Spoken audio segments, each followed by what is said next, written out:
وسيئات أعمالنا من يهده الله فلا مضل له ومن يضلل فلا هادي له أشهد أن لا إله إلا الله وحده لا شريك له وأشهد أن محمدا عبده ورسوله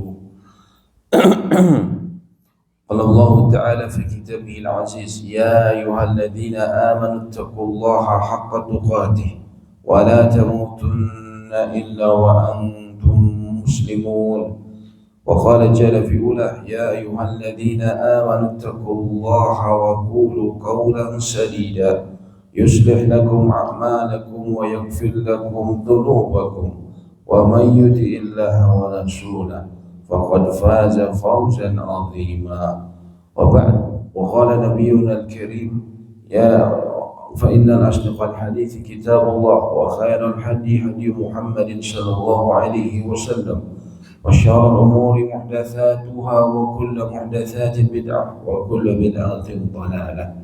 Amma ba'du, falhamdulillahirrahmanirrahim. Bapak Ibu sekalian, kita lanjutkan kembali kajian kita tentang fikih, dan kita sekarang termasuk bagian membahas salah satu bagian yang paling penting dalam fikih, yaitu paling penting dalam ibadah. Suatu saat Nabi kita Muhammad SAW, beliau pernah menempuh perjalanan bersama para sahabatnya dari kota Makkah menuju Madinah. Ketika itu mereka cukup tergesa-gesa dalam perjalanannya, sehingga kemudian sejumlah sahabat mereka terburu-buru dalam berwudu.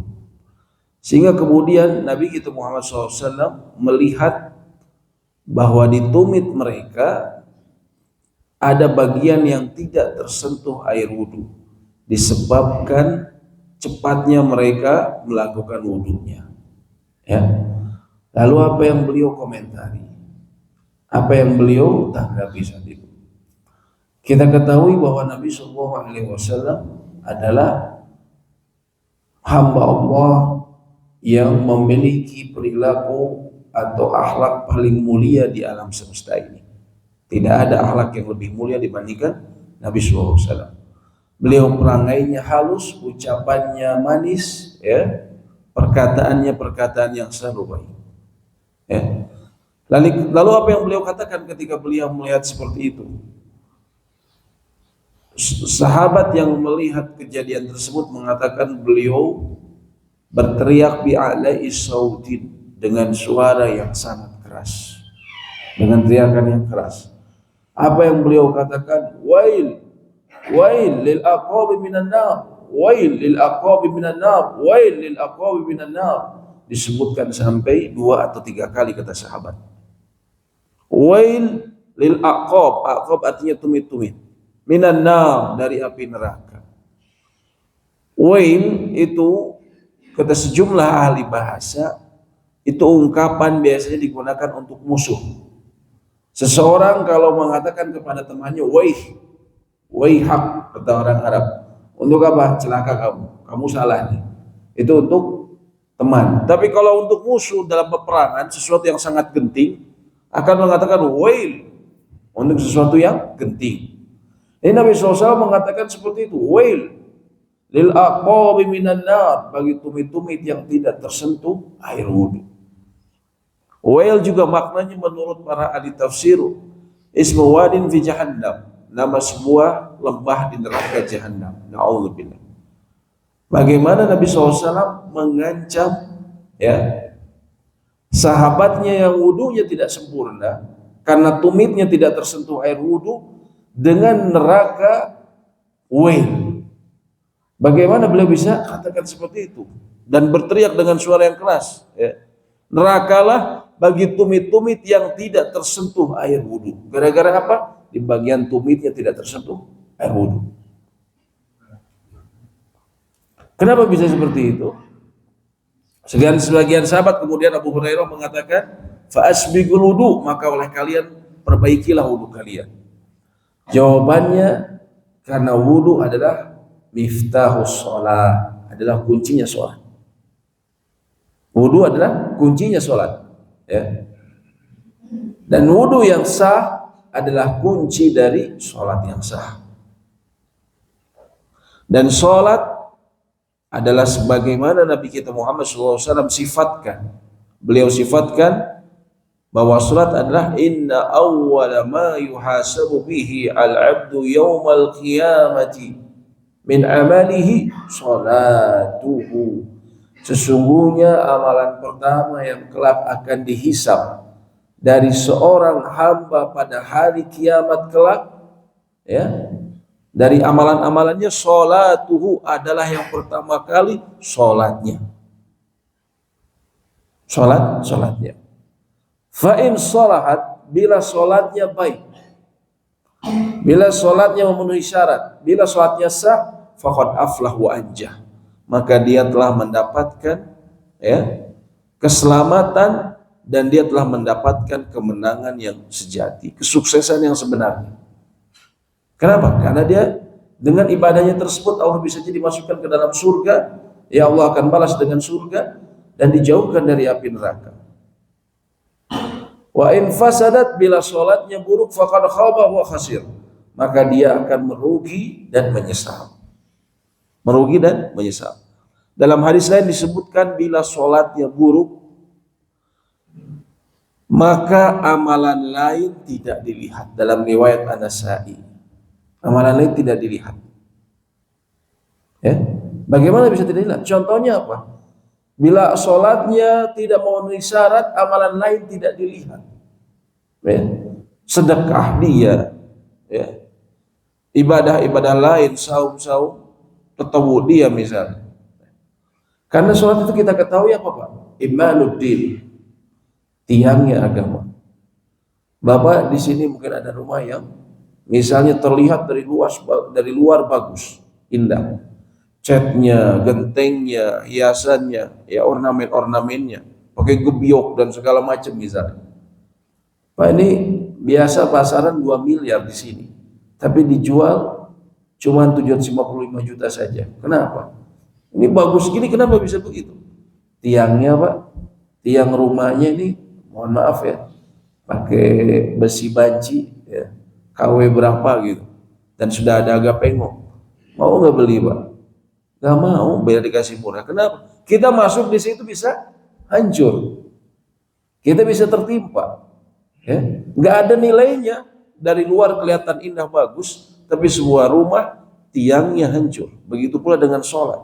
Makanya Nabi SAW katakan seperti itu. Bisa jadi ibadah yang lain terlihat bagus, ya, akhlaknya bagus, ininya bagus, tapi sholatnya hancur-hancuran. Sholatnya misalnya tidak dilaksanakan secara 5 waktu, ya, atau sholatnya tidak sah, bahkan dimulai dari wudunya. Makanya dari situ kita bisa memahami kenapa Nabi SAW mengancam orang yang wudunya nggak benar, perkara yang dianggap sepele oleh orang-orang, dengan neraka. Karena dia adalah, ya, syarat dari sebuah ibadah badaniyah yang paling agung dalam Islam, yaitu sholat. Oleh karena itu penting sekali kita memahami bagaimana tata cara wudhu yang benar, tata cara wudhu yang sesuai dengan sunnah Nabi kita Muhammad SAW, ya. Tidak mengandalkan pengetahuan kita. Saya pernah belajar waktu SD, SMP, ya, atau yang dulu, ya, kita lihat orang, gitu kan. Jangan mengandalkan. Kenapa? Ini urusan yang sangat penting. Ya, mohon maaf, saya sering lihat. Saya pernah ke Universitas Indonesia. Waktu sholat zuhur waktu itu, saya lihat beberapa, saya kira mungkin dosen-dosen, ya, jadi doktor, profesor dan segala macam. Kami kemudian berwudu, saya lihat tata cara berwudu mereka. Ya Allah, wudunya di bawah standar semua. Banyak yang mereka di bawah standar wudunya, ya, tidak sesuai syarat. Padahal bisa jadi mereka di kampusnya tersebut, ya, adalah profesor, dokter, ya. Namun dalam urusan dunia mereka masih TK. Na'udzubillah. Dalam urusan akhirat, ilmu akhirat, mereka masih TK. Oleh karena itu penting sekali. Sahabat saja setiap hari ketemu Nabi SAW, mereka bisa melakukan kesalahan. Bagaimana dengan kita? Kita yang jauh dari Nabi SAW, kita yang lebih banyak memikirkan urusan dunia, tentunya kita lebih butuh mempelajari wudu dengan benar. Berbicara dengan mengenai wudu, maka kita lihat ya dalam buku ini. Secara bahasa al-wudu diambil dari akar kata al-wadha'ah. Artinya ya al-husn wal jamal, artinya keindahan dan kebersihan. Secara makna bahasa, mohon maaf.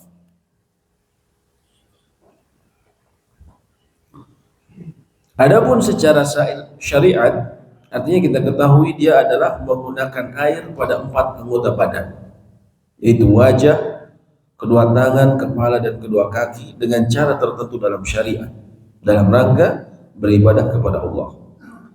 Dan hukumnya tentunya wajib bila seseorang berhadas hendak sholat. Ya, wajib tentunya bagi orang yang hendak sholat saat dia berhadas, ataupun yang sehukum dengan sholat seperti apa? Tawaf. Tawaf di Masjidil Haram, kata Nabi SAW, dia seperti sholat, hanya saja diperbolehkan berbicara kita di dalamnya. Berbeda dengan sholat, kita tidak boleh berbicara. Ya. Begitu pula contohnya ketika kita akan membaca Al-Quran dari mushaf. Dan mushaf ini, jadi yang kita lihat di masjid seperti ini namanya mushaf Al-Quran. Ya. Sehingga kalau ada orang, saya mau beli, bukan membeli Al-Quran, membeli mushaf Al-Quran. Al-Quran itu adapun isinya. Al-Quran itu kata para ulama sebutkan imma fi sudur wa imma fi sutur. Bisa jadi dia ada di dada-dada manusia kaum muslimin, yaitu hafalannya, dan juga yang ada tertulis. Ya. Adapun yang di sini disebutnya mushaf, sehingga orang tidak diperbolehkan menjual Al-Quran, tapi menjual mushaf Al-Quran diperbolehkan. Begitu kan? Nah, menyentuh mushaf Al-Quran ini, ya, walaupun tentunya di luarnya ada gilaf atau ada sampulnya, maka dia menurut umumnya ulama harus dalam keadaan berwudu. Lalu mengenai dalilnya tentang wajibnya wudu, kepada siapa yang diwajibkan, kapan dia wajib? Ya. Dalil yang mewajibkannya adalah surat Al-Maidah ayat 6. Al-Maidah ayat 6. Allah berfirman, "Ya ayyuhalladzina amanu idza qumtum ila sholati faghsilu wujuhakum." Wahai orang-orang yang beriman, bila engkau hendak mendirikan sholat, berniat untuk sholat, ya, faghsilu wujuhakum, maka basuhlah, iksil dalam bahasa Arab, wajah kalian, ya, wajah-wajah kalian. Wa aydiyakum ilal marafiq, begitu pula kedua tangan kalian sampai siku. Wamsahu biru'usikum, dan sapulah, ya, kepala kalian. Wa arjulakum, dan basuhlah kaki kalian ilal ka'bain, sampai mata kaki. Ya. Ini ayat utamanya mengenai tata cara berwudu. Hanya disebutkan sedikit, Pak. Igsil wajh, membasuh wajah. Kemudian aliyad atau tangan sampai mirfaq atau sampai siku, marafiq, ya. Kemudian disuruh menyapu kepala dan juga membasuh kaki. Cuma 4 anggota tubuh. Kenapa seperti itu? Nanti kita lihat lebih jelas. Ya. Dalam surat Al-Maidah ayat 6. Dan perintah itu juga dibandingkan dengan perkataan Nabi SAW, la yaqbalullahu salatan bighairi tahurin. Allah itu tidak menerima sholat tanpa bersuci. Ya, tanpa bersuci. Artinya seseorang bila lupa, dia sholat tanpa berwudu terlebih dahulu, ya, setelah selesai sholat dia baru ingat saya belum wudu, apa yang dia lakukan, maka dia harus mengulang sholatnya. Ya. Bukan kemudian berpikir, ya Allah maha baik, Allah maha tahu lah, yang penting saya udah niat. Gak bisa. Karena dia salah. Allah tidak menerima sholat tanpa bersuci terlebih dahulu. Wala sadaqah min gululin. Nabi SAW juga bersabda dengan redaksi hadis yang sama, dan Allah tidak menerima sedekah dari hasil penggelapan. Gulul maksudnya dari harta haram, dari harta korupsi, dari harta, ya, riba, dan harta-harta haram lainnya. Seseorang mungkin berpikir dengan korupsi dia, saya bersihkan, saya mau nyumbang pesantren, tadi saya nyumbang masjid, ya, supaya membersihkan. Jawabannya sia-sia. Betapapun besarnya yang dia sumbangkan, dia korupsi misalnya 10 miliar, 9,9 miliar dia sumbangkan untuk pesantren dan masjid, dia cuma mencatut 100 juta saja, di sisi Allah sia-sia 9,9 miliar tersebut. Kenapa? Karena di sini disebutkan oleh utusan Allah, wala sadaqah min gululin. Allah tidak menerima sedekah dari hasil harta haram. Dari harta haram. Dan juga Nabi SAW mengatakan la yaqbalullahu salata man ahdatha hatta yatawadda. Allah tidak menerima salat orang yang berhadas hingga dia berwudu, ya. Dan ini telah terjadi ijma, kesepakatan para ulama, ya. Adapun waktu wudu wajib, kapan dia menjadi wajib? Saat seseorang tentunya masuk waktu sholat dan hendak melaksanakan sholat, ya. Disebutkan oleh para ulama syarat-syarat sahnya wudu, ya. Agar memenuhi wudu sah harus memenuhi syarat-syarat berikut. Mohon maaf.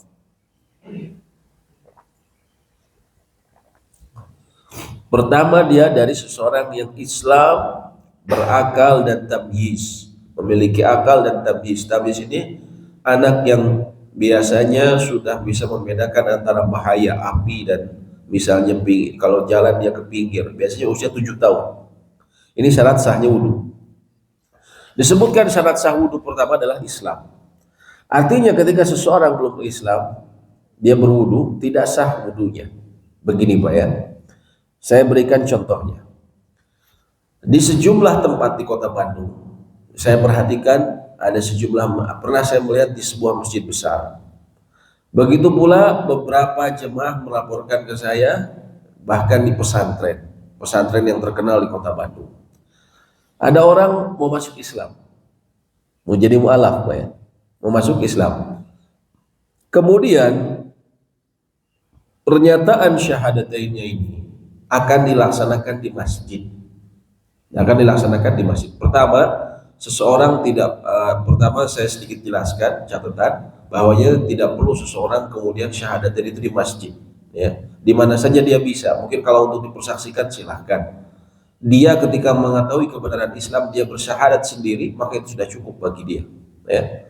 Jangan kemudian orang menunda-nunda, nanti semua hari Jumat, ini hari Senin, nanti nunggu sampai orang-orang banyak hari Jumat, ya, di masjid, ya. Nah, gimana kalau dia meninggal hari Selasa belum masuk Islam, na'udzubillah, maka hendaknya dia segerakan walaupun dia hanya mengucapkan sendiri, ya. Itu catatan yang pertama. Namun yang kita lihat di beberapa masjid bahkan tadi di pesantren, ada mu'alaf, ada orang yang akan masuk Islam, belum masuk Islam Pak, belum mengucapkan syahadat, ya, syahadatain. Lalu apa? Karena masuk masjid, ya, kita akan laksanakan di masjid, wudu dulu. Disuruh apa? Wudu dulu. Ya udah berwudu. Itu dilaksanakan menjelang sholat. Ya, yang saya pernah lihat dulu menjelang sholat zuhur. Ya. Wudu dulu, ya udah berwudu. Ya. Mereka sudah berwudu. Kemudian di depan, kemudian dilaksanakan prosesi untuk syahadatain. Walaupun juga ada kebiasaan yang saya lihat buruk, terkadang beberapa yang akan membawa dia untuk syahadatain, ya, pemuka agama atau ustadz atau apanya, dia mewawancara berlebih-lebihan. Kamu mau masuk Islam karena apa nih? Bukan karena main-main, bukan karena ini. Nggak perlu seperti itu. Islam ini agama fitrah, gitu kan? Setengah jam habis diwawancara di depan orang-orang. Ya. Bagaimana kalau kita tahu semua, namanya ajal itu sama sekali tidak bisa diprediksi. Sedangkan ya pembeda antara kehidupan yang ya abadi dengan kenikmatan dengan kesialan terus menerus adalah di ajalnya tersebut. Bagaimana kalau dipanggil ajalnya, ya.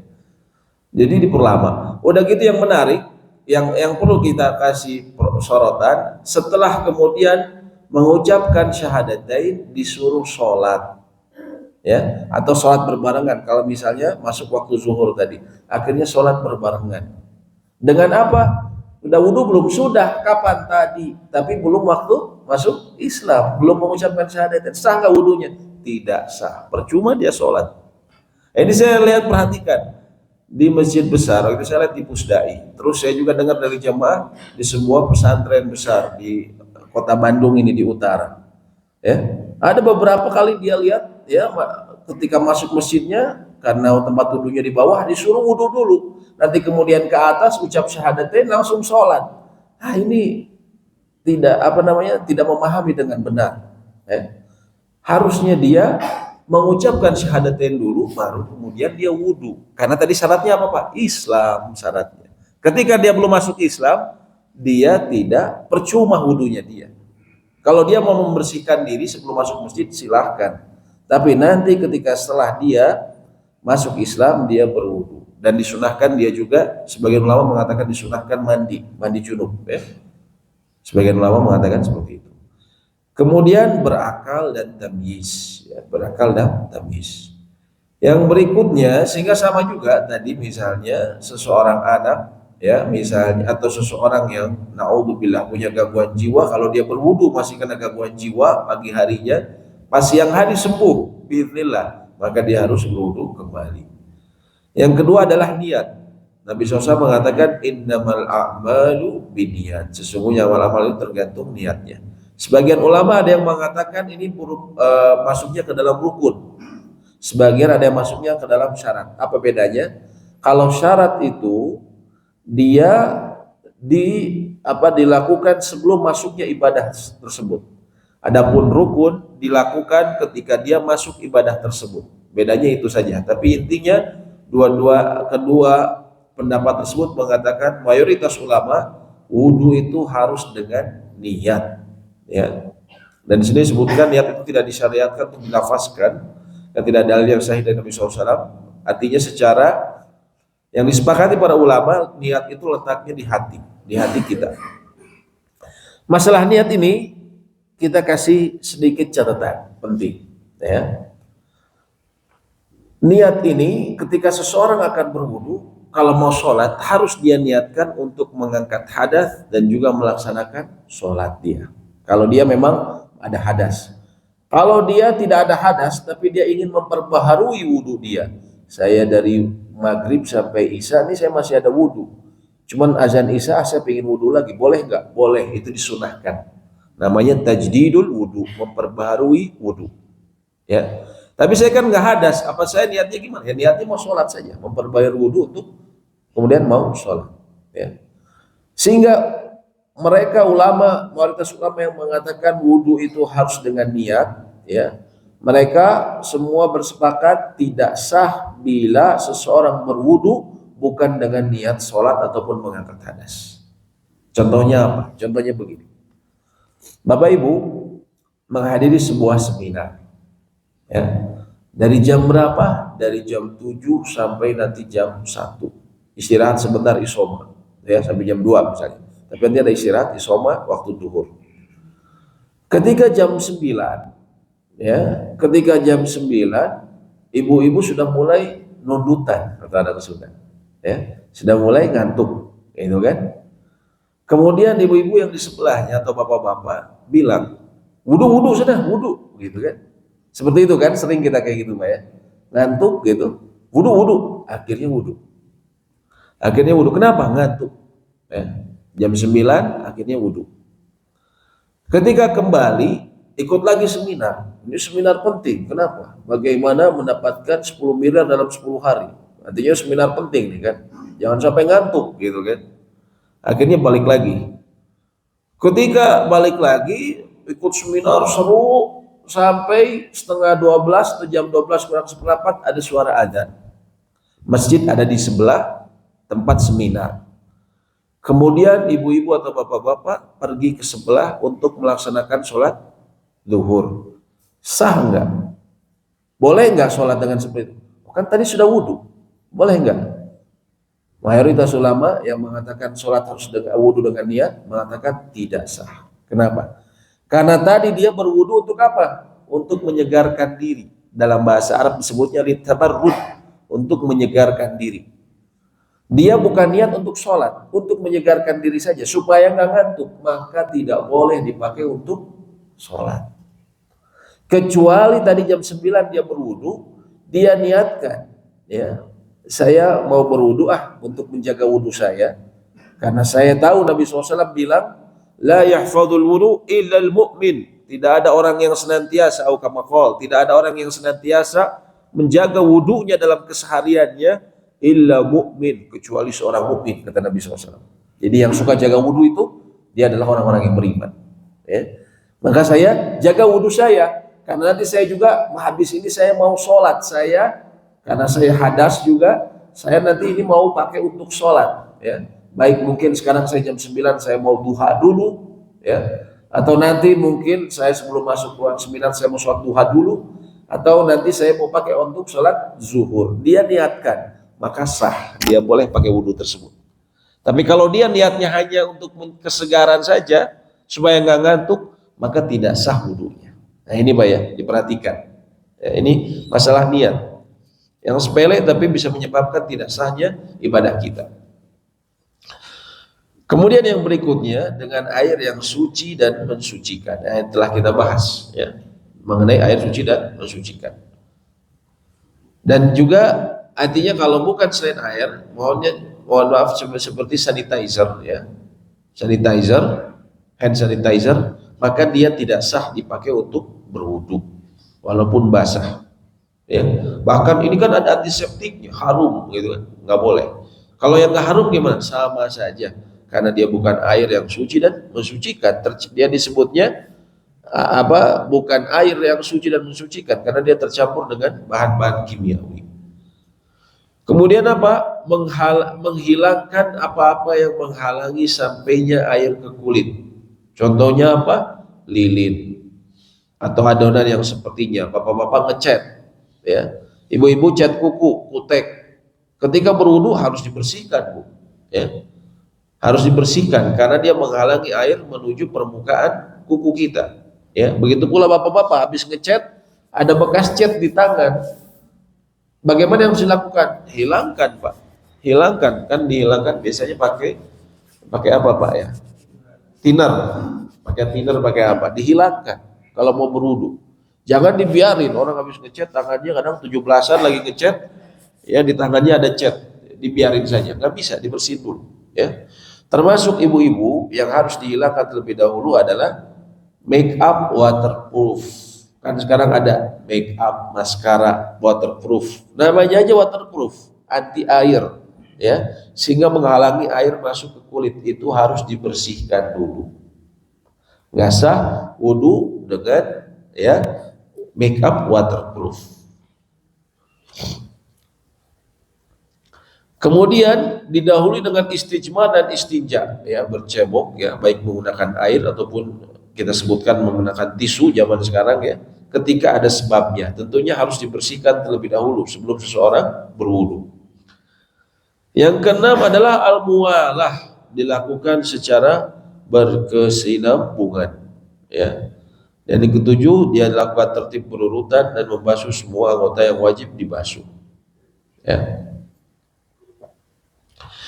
Sebelum kita masuk ke sini, ada juga sunnah-sunnah lain yang disebutkan mendahului wudu kita. Ya, yang pertama adalah misalnya dalam penggunaan air. Penggunaan air. Bagaimana penggunaan air yang benar ketika berwudu? Ya, Nabi Shallallahu Alaihi Wasallam pernah melewati salah seorang sahabat yang mulia, Sa'ad. Lalu kemudian dia berlebihan menggunakan air wudunya. Lalu beliau kemudian menegur, "Ma hadza syaraf ya Sa'ad? Mengapa engkau berlebihan wahai Sa'ad?" Kemudian beliau mengatakan, "Afil wudu syaraf ya Rasulullah? Apakah dalam wudu kita nggak boleh berlebihan ya Rasulullah?" Beliau kemudian mengatakan, "Ya, tidak boleh berlebihan." Bahkan dalam hadis lain disebutkan, "Walau kunta fi nahrin jarin." Walaupun engkau berada di atas sungai yang mengalir, tidak boleh berlebihan. Saat ini bertanya, karena mungkin di benaknya sama seperti kita, Pak. Kalau untuk ibadah, kenapa harus hitungan? Ya, harus hitungan, ya. Namanya kan mau ibadah gitu kan. Makanya kita lihat di sini banyak masyarakat kita kalau wudu pakai keran, ya. Mumpung yang bayar DKM gitu kan, dipasang kerannya kenceng-kenceng, Pak. Paling pol. Sehingga kalau dia berwudu baru aja masukin tangan langsung muncrat ke orang yang di sebelahnya, itu kan? Dia kenceng, paling kenceng. Itu mumpung gratis, iya, cina kan? Mumpung gratis. Terus yang kedua, dia mikirkan untuk ibadah. Bahkan dalam ibadah, agama Islam yang mulia sudah mengajarkan untuk menghemat air jauh sebelum orang-orang bule, orang-orang barat dengan gerakan-gerakan mereka melestarikan alam, ya, peduli air, peduli lingkungan. Sebelum mereka kampanye, ya, padahal mereka sendiri perusak, ya. Islam sudah mengajarkan bahkan dari hal terkecil dalam berwudu tidak boleh berlebihan. Walau kunta fi nahrin jarin, bahkan ketika engkau berada di atas sungai yang mengalir, kata Nabi SAW. Ya. Kemudian Nabi SAW disebutkan oleh para sahabatnya, kana yatawadda bil mud. Nabi SAW itu berwudu dengan satu mud. Satu mud itu apa? Secara istilah bahasa, mud itu adalah hitungan orang-orang Madinah terdahulu. Orang-orang di kota Madinah dahulu mereka adalah para pedagang kurma. Beda sama orang-orang Mekah. Orang-orang Mekah ini pedagang umum, jual beli umum. Adapun orang-orang Madinah dia pedagang kurma. Dia ngitungnya pakai gini, hitungan satu apa? Saya mau beli kurma, satu mud. Satu mud apa? Satu begini. Saya ambil kurmanya satu tangan begini. Genggaman tangan besar, ya, atau tangan yang sedang, itu satu mud dihitungnya. Tapi kemudian perkembangan saat itu termasuk di zaman Nabi SAW dan sahabat, satu mud ini kemudian dibuat semacam gelas yang ada semacam gelas, ya, seperti kalau ibu-ibu gelas bekal air Tupperware, itu kan, seperti itu, ya. Kemudian diperkirakan satu mud itu, walaupun tadi bahasanya satu genggam gini, tapi kira-kira 500 sampai 700 mililiter, kira-kira seperti itu ukurannya, ya. Karena ada ulama-ulama yang mereka masih memiliki gelas takaran, yang gelas takarannya ini memiliki ijazah, Pak. Nah, ini luar biasanya Islam, sampai gelas aja ada ijazahnya. Ijazah dari gurunya, bahwa gurunya menyetujui bahwa ini adalah gelas yang sama dengan takaran yang dia miliki. Yang dia miliki dari gurunya sampai ke sahabat Nabi Muhammad SAW. Bahwa betul gelas satu mud, takaran satu mud itu persis seperti gelas yang dipakai oleh dia.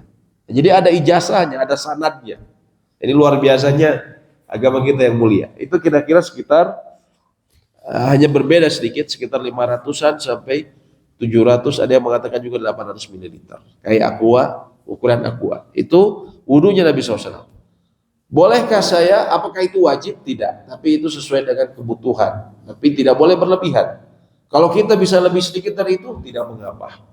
Ya. Bahkan satu gelas pun, ya, itu bisa kita berwudu dengan satu gelas. Yang berikutnya, juga yang disunahkan seseorang berwudu dengan tangan kanan, memulai dari tangan kanan. Karena Nabi SAW dikatakan bahwa beliau yu'jibuhu at-tayammun, ya, beliau itu menyukai untuk selalu memulai dari tangan kanan atau sesuatu dari kanan. Bagaimana kalau saya berwudu, saya lupa saya dari kiri duluan, sedangkan di air pas-pasan, ya. Kalau saya ngulang kayaknya habis di air. Apakah sah? Sah. Jawabannya sah, ya. Kalau misalnya kita dari kiri duluan, hanya saja jangan dibiasakan dari kanan, karena hal tersebut menyelisih sunnah Nabi Shallallahu Alaihi Wasallam. Lalu mengenai fardu atau rukun wudu, namanya rukun adalah sesuatu yang tidak bisa ditinggalkan. Apabila tidak dilakukan maka tidak sah ibadah tersebut.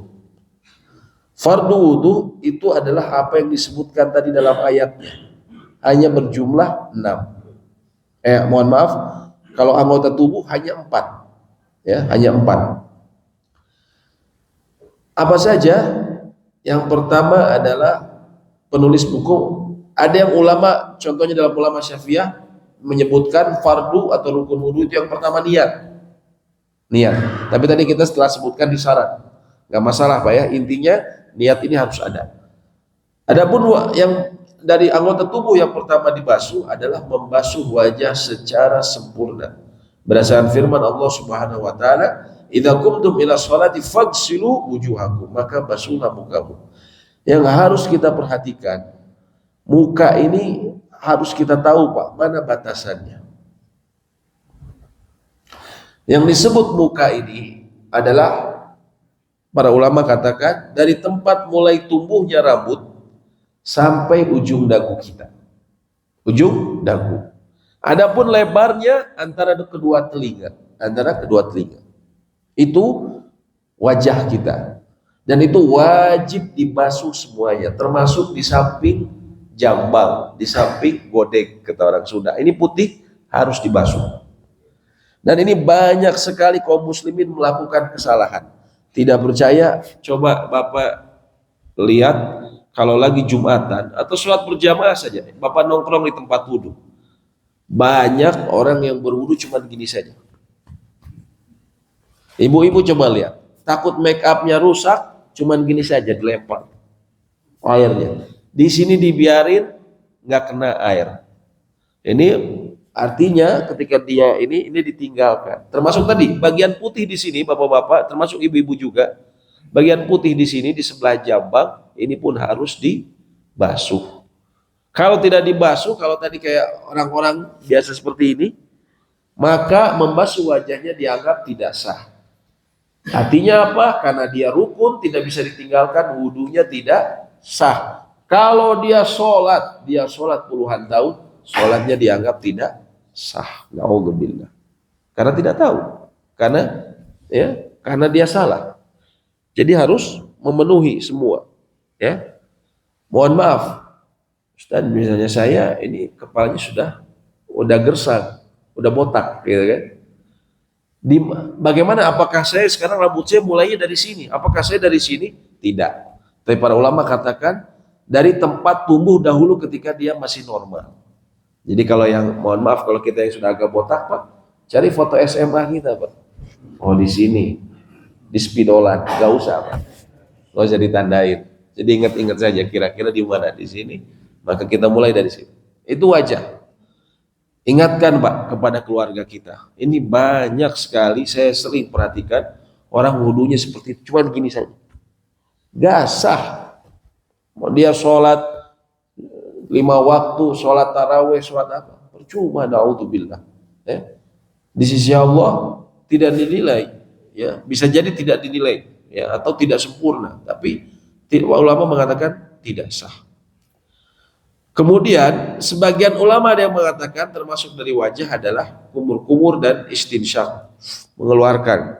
Ada yang mengatakan seperti itu. Ini dalam mazhab Imam Ahmad bin Hambal. Tapi mayoritas ulama, jumhur, mengatakan kumur-kumur dan memasukkan air ke hidung bukan rukun. Ini saya sebutkan rukunnya saja Pak ya. Nanti mungkin di pertemuan berikutnya saya sebutkan secara lengkap. Ya. Yang kedua adalah membasuh kedua tangan sampai siku.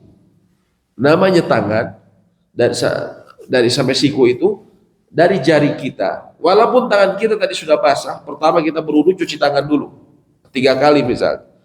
Tapi tetap harus dibasuh karena ini rukun. Kalau yang pertama itu sunnah. Kita mencuci tangan 3 kali, membasuh sampai telapak tangan itu sunnah. Tapi yang ini wajib.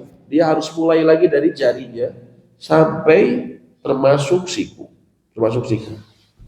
Di sini juga banyak orang salah ya di masyarakat kita. Salahnya gimana? Antara lain begini.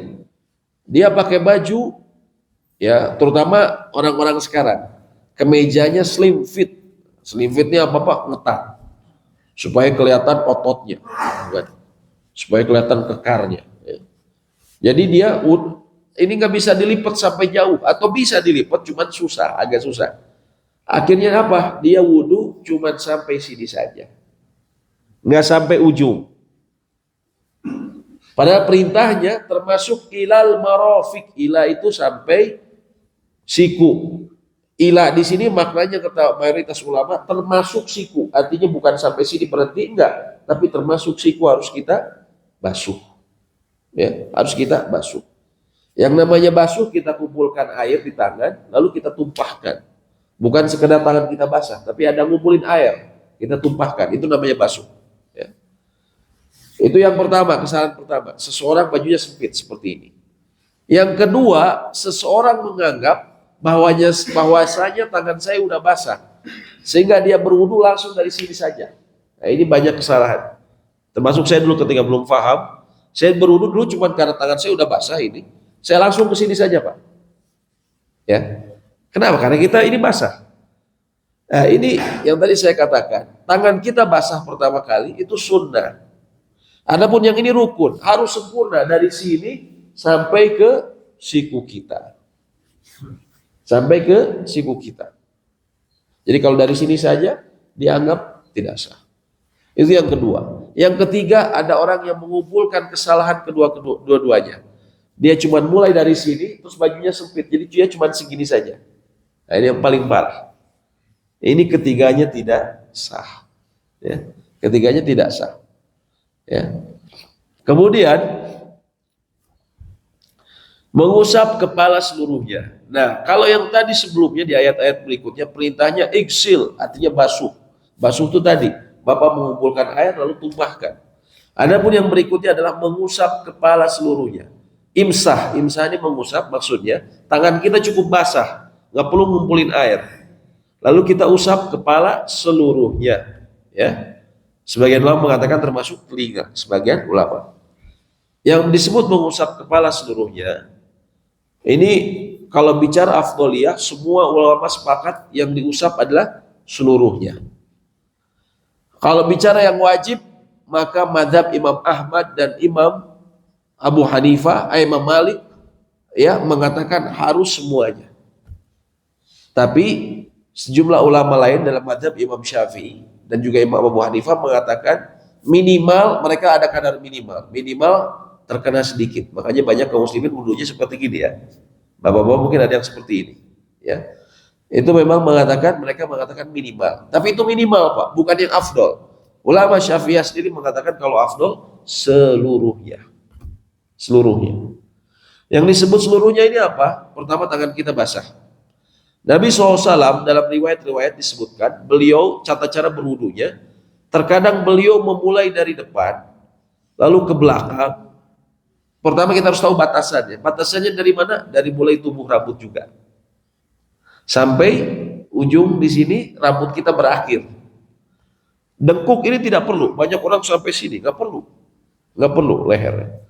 Mulai dari depan Nabi SAW itu seperti ini, lalu dikembalikan, lalu kemudian beliau memasukkan jarinya. Memasukkan ibu jarinya ke sini dan jempolnya di belakang kupingnya. Ini tata cara pertama. Yang kedua disebutkan Nabi SAW pernah seperti ini, dari tengah ke depan, lalu dari tengah, lalu kembali lagi ke tengah, ke belakang, ya setengah-setengah. Kalau tadi kan sekaligus terus kembali. Kalau ini Nabi SAW setengah ke depan, setengah ke belakang, ya lalu kemudian kupingnya, seperti itu. Ya. Kalau ibu-ibu punya rambut panjang, apakah saya harus basuh semuanya? Nggak perlu. Cukup apa? Kulit kepalanya saja, bagian dalam. Rambut gak usah semuanya dibasahi. Jibrek Bu ya kalau kayak gitu ya. Jibrek ya, jibrek bahasa Padang Pak, bukan? Jibrek. Kemudian apa? Yang keempat, membasuh kedua kaki sampai kedua mata kaki. Ya. Sampai kedua mata kaki, ya. Tadi saya sebelum lupa Pak ya, tadi ketika wajah, kalau seseorang punya kumis tebal, apakah harus dibersihkan? Ya, harus dibersihkan juga. Kumisnya pamplang harus dibersihkan. Ya. Kemudian jenggot, kalau jenggotnya tipis maka wajib dimasukkan tangannya. Kalau jenggotnya tipis, tapi jenggotnya lebat, maka yang wajib bagian yang sunnah di sela-sela. Ya, sebagian ulama mengatakan yang wajib di bagian luarnya. Ya. Kemudian kedua, membasuh kedua kaki sampai mata kaki. Ini harus kita tahu sampai mata kaki betul-betul. Ya. Tadi sahabat itu yang diancam neraka gara-gara apa? Di tumitnya Bu, di bawah mata kaki tidak tersentuh air wudhu. Ya. Biasanya kita begini Bu. Ya. Kalau kita pakai keran kencang-kencang, banyak orang wudhu kaki cuma begini, dinyalain terus, mohon maaf ya. Cuman gini saja kan? Ini kalau begini saja, dipastikan di bagian bawah mata kaki biasa kita kering biasanya. Coba saja dipraktekkan. Biasanya kering, terutama kalau kaki kita lagi panas ya, cuaca lagi panas, kaki kita kata orang Sunda ya hurik, gitu kan? Jadi kelihatan biasanya. Hurik kelihatan. Itu di bawahnya itu kering. Nabi SAW pernah melihat seseorang yang sholat. Rupanya dia baru berwudu, sehingga masih basah. Tapi beliau sama seperti yang kejadian tadi, beliau lihat di bagian tumitnya, ya, itu ada bagian kering. Kata sahabat disebutkan sebesar koin yang kecil. Koin yang kecil, mungkin zaman berapa puluh tahun yang lalu seperti uang 25 rupiah, kecil kan? Ada yang kecil seperti itu. Tidak tersentuh air wudhu. Apa yang beliau katakan? Beliau suruh orang tersebut keluar dari sholatnya, suruh wudhu lagi, Pak. Bukan tunggu sampai selesai, suruh keluar, suruh wudhu lagi. Artinya apa? Ulangi wudhunya, perbagusi wudhu katanya. Kemudian sholat lagi. Artinya wudhu, sholat dia tadi nggak sah. Ya, makanya disuruh ngulang lagi. Gara-gara apa? Sebesar koin. Oleh karena itu, makanya kita untuk memastikan kita basuh pakai tangan kita. Kita basuh tangan kita. Kita basuh ini, termasuk bagian bawahnya ini, supaya dipastikan dia basah. Ya. Itu sering seperti itu ya. Bahkan kami sendiri pernah. Ya. Saya ingat dulu ya, waktu itu kami di sebuah masjid, ya, waktu itu di masjid apa namanya Kuba waktu itu. Alhamdulillah. Kami naik tangga. Kami sudah menganggap bahwa wudhu udah benar gitu kan. Tiba-tiba ada orang yang teriak, orang Pakistan, woi, woi, dia tunjuk-tunjuk apa?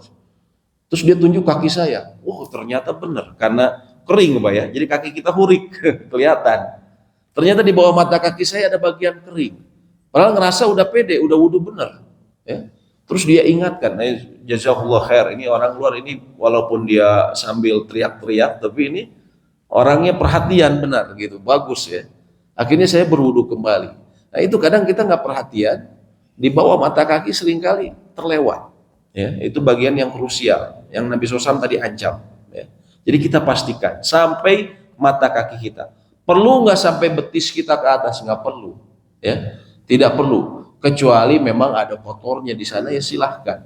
Ya. Atau misalnya ya kita di luar sholat kita bersihkan dulu, di luar wudhu. Ya.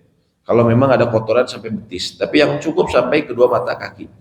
Yang kelima adalah dilaksanakan secara tertib sesuai dengan urutan dalam ayat ataupun dalam hadis. Ya. Kalau saya mendahulukan tangan sebelum wajah karena lupa, apakah sah? Tidak. Berarti harus ulang. Kenapa? Karena wajah duluan sebelum tangan kita sampai siku tadi. Harus tertib.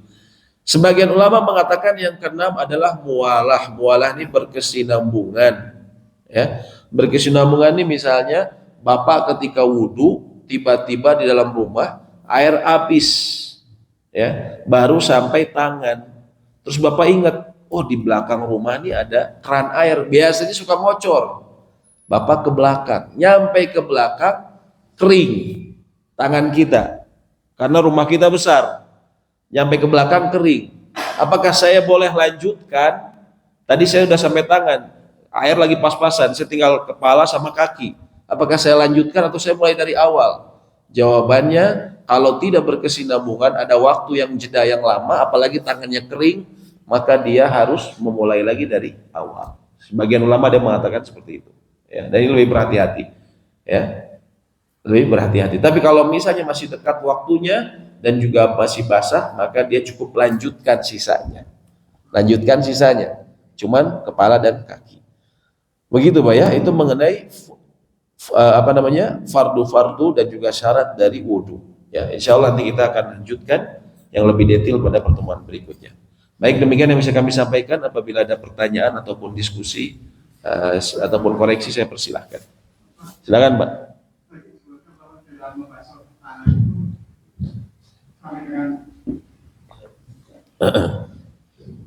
Berwudu membasuh tangan itu dari mulai dari siku. Iya. Betul. Kalau berwudu dengan keran, itu bolehkah dimulai dari siku ke bawah? Iya. Dari sini ke Iya. yang satu lagi terus kalau sudah wudu, Iya. itu bolehkah kita membasuh dengan anduk?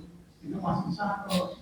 Iya. Terus yang ketiganya, bagaimana orang-orang yang mengajak rambutnya itu apakah wudunya itu sah? Ya. Baik. Yang pertama ya mengenai apakah kalau saya memulai wudhu dimulai dari kebalikannya, misalnya dari sini dulu, dari keran. Kalau kita lihat perintahnya, Allah perintahkan wagsilu wujuhakum ya wa aydiyakum ilal marafiq, dan basuhlah wajahmu dan juga kedua tanganmu, ila artinya sampai, marafiq sampai siku. Artinya apa? Perintahnya dimulai dari yang ujung sini dulu, karena perintahnya ila, menuju disebutnya di akhir ya, nihaya ya. Sehingga yang bicara afdol kita mulai dari sini. Bagaimana kalau saya tadi, saya karena susah posisi saya mulai dari sini dulu, dari siku dulu ya ke depan. Jawabannya umumnya ulama mengatakan boleh, tapi jangan terus menerus seperti itu. Lebih baik tetap kita sesuai dengan perintahnya, mulai dari sini.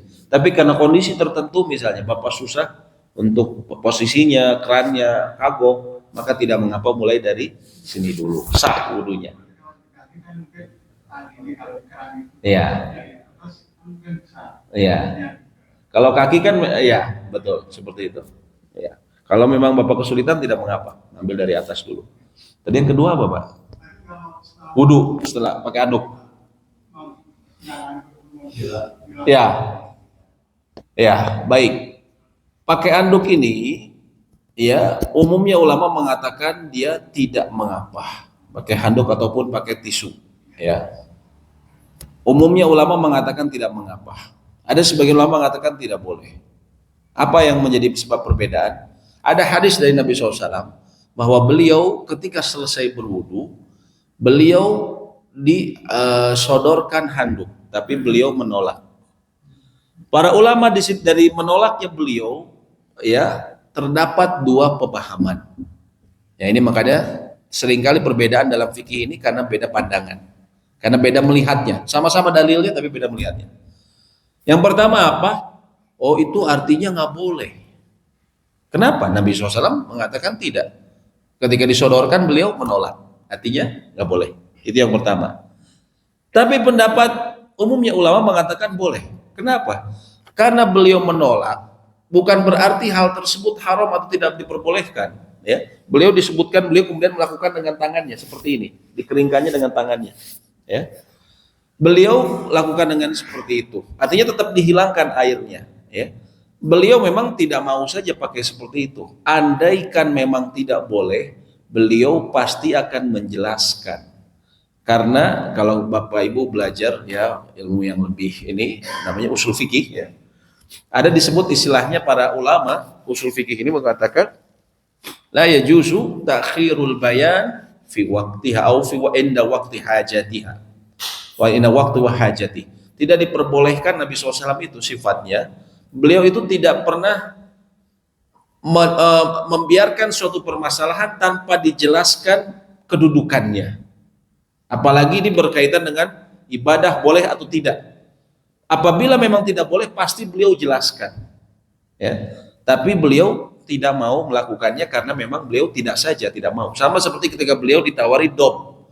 Dob ini seringkali salah diterjemahkan dalam buku-buku fikih kita sebagai biawak. Padahal dob ini beda. Dob ini adalah kadal padang pasir. Beda dengan kadal kita. Dia hanya herbivora, hanya makan tumbuh-tumbuhan. Kalau di kita makan termasuk karnivora. Dob ini suatu saat Nabi SAW disodori dob, tapi beliau menolak. Sahabat bertanya, ahwa haramun ya Rasulullah, apakah ini haram ya Rasulullah? Beliau mengatakan tidak. Beliau hanya saja tidak menyukai, tapi beliau mengatakan dengan adab. Beliau katakan ini tidak ada di kaumku, maksudnya di kampung beliau di Mekah. Di Mekah orang-orang tidak terbiasa makan dob, tapi di Madinah orang terbiasa makan dob, ya. Di sate, di gula apa di ini makan kadal seperti itu, kadal yang herbivora tadi. Ya. Artinya beliau bukan berarti beliau meninggalkan ini haram, tapi karena apa namanya beliau tidak mau saja.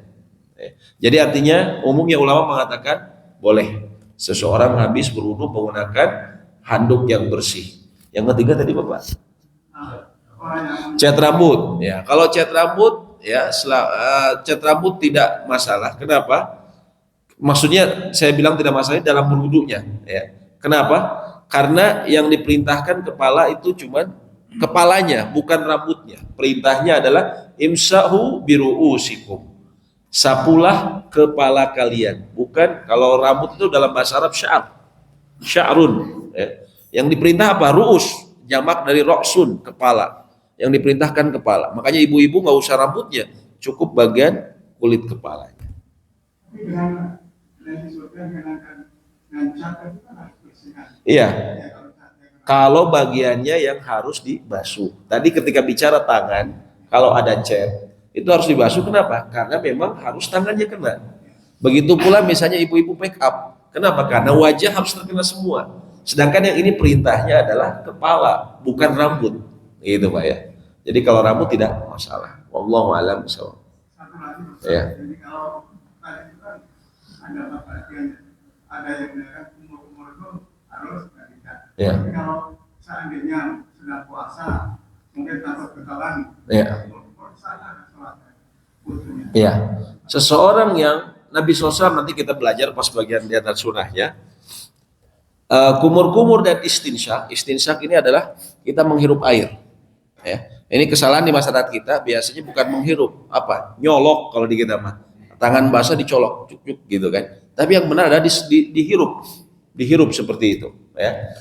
Nabi SAW mengatakan, balighu fil istinsyak, bersungguh-sungguhlah kalian dalam istinsyak. Jadi benar-benar disedot, kata Nabi SAW. Illa an takuna sha'ima atau kama qala. Kecuali engkau dalam keadaan saum. Kalau dalam keadaan saum, apakah artinya kita tinggalkan? Tidak. Tapi jangan, nggak usah bersungguh-sungguh. Tapi tetap dilakukan. Nggak usah berlebihan, nggak usah benar-benar disedot, tapi sedot ringan saja. Disedot ringan. Jadi kalau wudu dalam keadaan dalam keadaan saum, tetap kita sedot, ya, tetap kita hirup, tapi tidak usah berlebihan. Dan kumur-kumur juga, ya. Tapi tidak berlebihan. Allahu a'lam bishawab. Akan ada lagi yang mau ditanyakan? Ya. Ya. Yang luka, kalau seseorang bisa dibuka, ya, tensoplasnya ataupun perbannya, maka dia buka. Tapi kalau tidak bisa dibuka, ini lukanya ini nggak boleh terbuka, maka kemudian kita cukup kita basuh bagian luarnya saja. Tapi para ulama memberikan ketentuan, ya, berdasarkan hadis-hadis yang ada. Kalau seseorang menggunakan perban, ya, perbannya ini Bapak lukanya di sini, lukanya berapa? 5 cm. Tapi di perbannya 5 cm, di samping 10 cm, samping 10 cm. Jadi 25 cm yang ditutup. Ya. Padahal lukanya cuma 5 cm. Kenapa? Ya biar kelihatan sakit lah, dapat izin nanti dari dokter gitu kan, supaya dari atasannya. Lebay kata orang sini.